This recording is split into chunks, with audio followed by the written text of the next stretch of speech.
This is a Mark II Mazda MX-5. Now yes, this one is quite extensively modified, but stick with us here. Even if you're looking to buy a completely stock one, this guide will still be 100% relevant. So stay tuned. Let's go.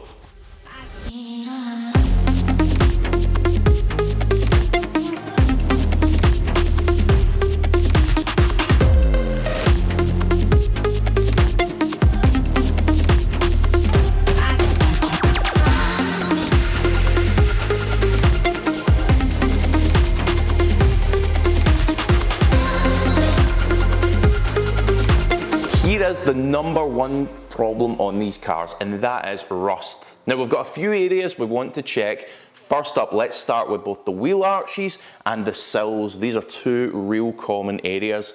Wheel arches, pretty easy to check, just go around them, get a good look at them. Sills, not too hard either. We want to get down and have a look underneath. Now some unscrupulous sellers will just spray paint right over the rust and try and cover it up.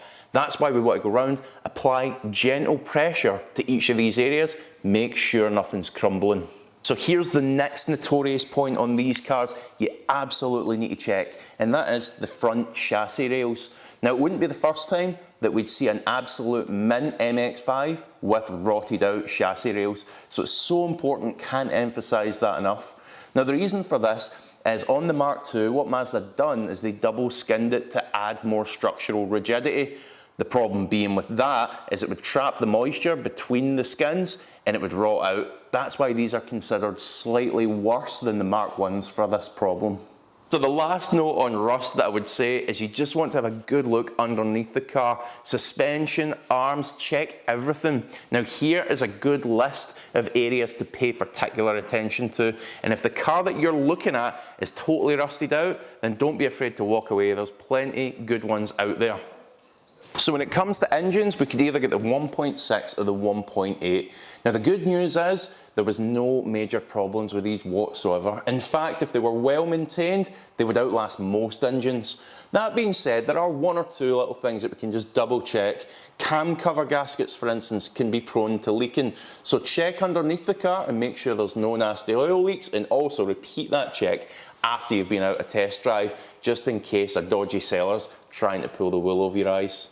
Cam belts should be done every 60,000 miles. Now it's a non-interference engine, so if it does let go, it's not the end of the world, but you want to check there's some history of that in the paperwork. And if there's not, budget that into the deal. Keep a bit of money back for yourself to make sure you can get that work done and keep it running sweet. Now before we get out in that test drive, when you initially fire it up on idle, these should be silky smooth. Don't let any seller tell you otherwise.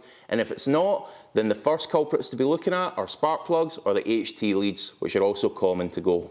Next up, there's a real common issue when it comes to the gearboxes on these cars. But before we get into that, a favour ask from you guys. We're waging war against those dodgy sellers that try and cover up faults with cars that you're buying. Now, if you want to help us with this, hit that subscribe button, turn on the bell notification, and give this video a like as well. Anyway, back to that fault with the gearbox. So the issue that I'm referring to here actually isn't really an issue with the car.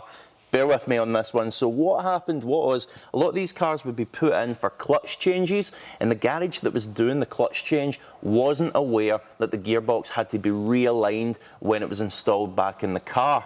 So what you ended up with was a horrible mechanical marbles in a plastic cup type noise coming from it, and that was because it wasn't aligned correctly. Listen out for that, and if you hear it, that's likely what it is. If it was an earlier MX-5 you were looking at, you were going to get the 5-speed gearbox. If it was a later one, you were going to get a 6-speed gearbox. Pros and cons there.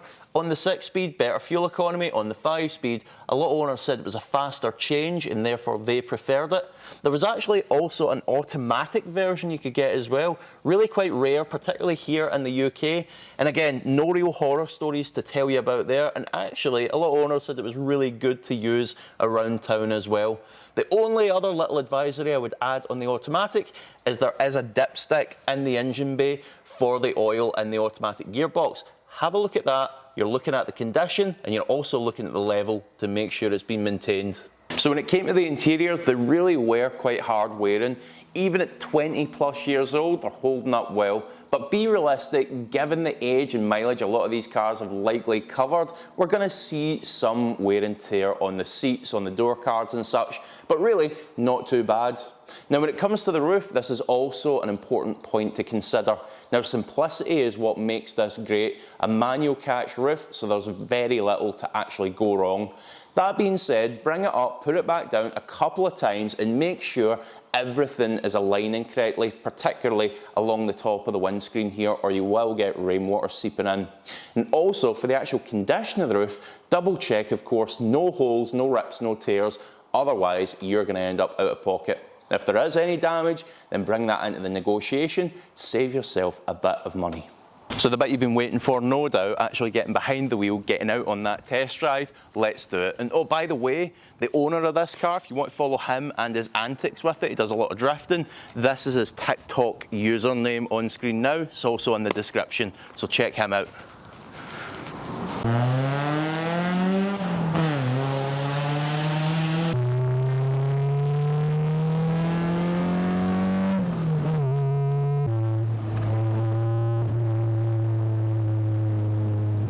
I had planned to talk to you on that test drive, but the car is just so loud that it was never going to work. So here we are, going really slow to finish off this little test drive piece.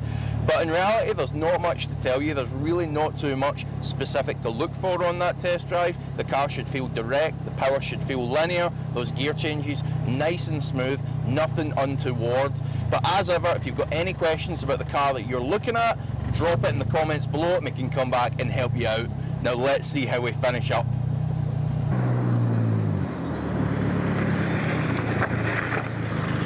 So how do we finish up then? Well, there's a good reason that these cars are so adored.